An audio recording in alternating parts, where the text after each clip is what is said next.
Welcome to MS kitchen. இன்றைக்கி நம்ம என்ன பார்க்க போகிறோம்னா ஒரு சூப்பரான ஈரல் ரெசிபி தான் பார்க்க போகிறோம். என்னென்னு பார்க்குறீங்களா, எப்படி ஈரல் வந்து சுட்டு சாப்பிட்றது அப்படிங்கிறது. ஸோ அதுக்காக நான் ஆட்டு ஈரல் வந்து ஒரு 1/4 கிலோ வாங்கி வச்சுருக்கேன்.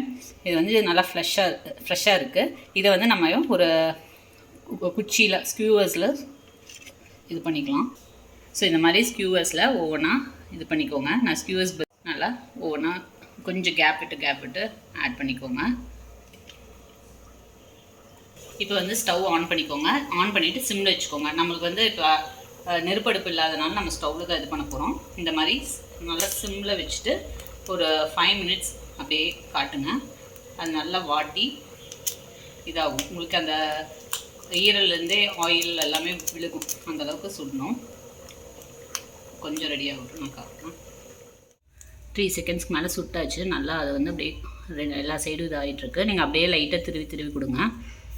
ஸோ அந்த இதுலேருந்தே பாருங்கள், லைட்டாக அந்த ஆயில் இதாகுது, ட்ரிப் ஆகுது. அவ்வளோதான். இன்னொரு 2 செகண்ட்ஸ் இருந்துச்சுன்னா நம்ம சூப்பரான சுட்ட ஈரல் வந்து ரெடி ஆயிடும். ஸோ பாருங்கள், இப்போ எடுத்தாச்சு. இப்போ வந்து நான் ஒரு பிளேட்டிங் பண்ணியிருக்கேன். இது கூட நம்ம வந்து கொஞ்சம் டிப்புக்காக சால்ட் அண்ட் பெப்பர் ஆட் பண்ணிக்கலாம். ஸோ மேலே லைட்டாக சால்ட் அண்ட் பெப்பர் வந்து ட்ரிப் பண்ணிக்கிறேன். அது கூடவே சைட்லேயும் வச்சுருக்கேன். இது வந்து அப்படியே நீங்கள் தொட்டு சாப்பிட்டீங்கன்னா செம்ம சூப்பராக இருக்கும். அண்ட் என் கிட்ஸும் ரொம்ப விரும்பி சாப்பிடுவாங்க இந்த மாதிரி பண்ணி கொடுத்தா. ஸோ நீங்களும் இந்த டிஷ்ஷை வீட்டில் ட்ரை பண்ணுங்கள். உங்களுக்கு இந்த வீடியோ பிடிச்சிருந்துச்சுன்னா மறக்காமல் லைக் பண்ணுங்கள், ஷேர் பண்ணுங்கள், சப்ஸ்கிரைப் பண்ணுங்கள். பக்கத்தில் இருக்க பெல் ஐக்கானை ப்ரெஸ் பண்ணுங்கள். நான் எந்த வீடியோஸ் போட்டாலும் உங்களுக்கு அப்டேட் வரும். தேங்க்யூ, பாய்.